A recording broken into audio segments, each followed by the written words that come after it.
जय श्री कृष्ण, जय श्री राम। कैसी अद्भुत गुणों से युक्त था राजा दशरथ का मंत्रिमंडल।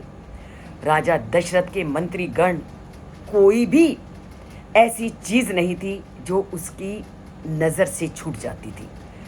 वो अपने राज्य को अच्छी तरह से चलाने के लिए सभी तरह से ऐसी व्यवस्थाएं करते थे कि छोटी सी भी गलती उनको सहनीय नहीं थी।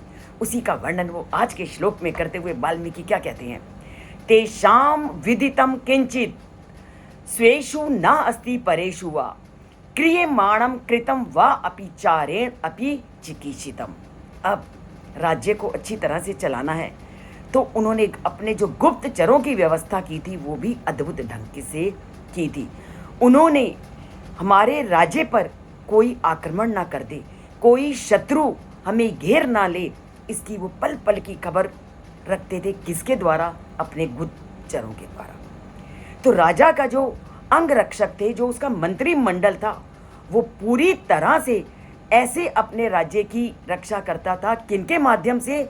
गुप्तचरों के माध्यम से, जिनके कारण कोई भी ऐसी चीज नहीं थी जो उनको ज्ञात नहीं होती थी, और ना ही कोई ऐसी चीज थी जिसको वो जान नहीं सकते थे, क्योंकि उनका जो गुप्तचर का समूह था वो भी बहुत ज़्यादा अलर्ट था, साचेत था।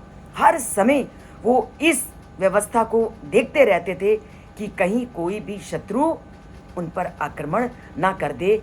तो ऐसे गुप्तचरों के द्वारा जो उनके अंग रक्षक थे, वो अपने राज्य में किसी भी प्रकार की कोई भी कमी को नहीं आने देते।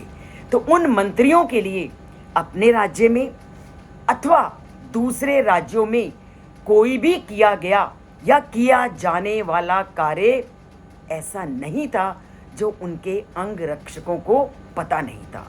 वह गुप्तचरों के द्वारा पूरी तरह से अपनी राज्य व्यवस्था को सुरक्षित रखने का प्रयास रखते थे। तो राजा का, दशरथ का जो अंग रक्षक थे, वो तो अपने कार्य में तटस्थ थे ही थे। उन्होंने आगे अपने राज्य की सुरक्षा के लिए, अपने राज्य को अच्छी तरह से चलाने के लिए जो व्यवस्था की हुई थी, उस व्यवस्था का भी वर्णन नहीं किया जा सकता, क्योंकि वो व्यवस्था भी अद्भुत थी। क्योंकि उन्होंने ऐसे ऐसे गुप्तचर नियुक्त किए गए थे जो पूरी तरह से अपनी नगरी को सुरक्षित रखने का प्रयास रखते थे।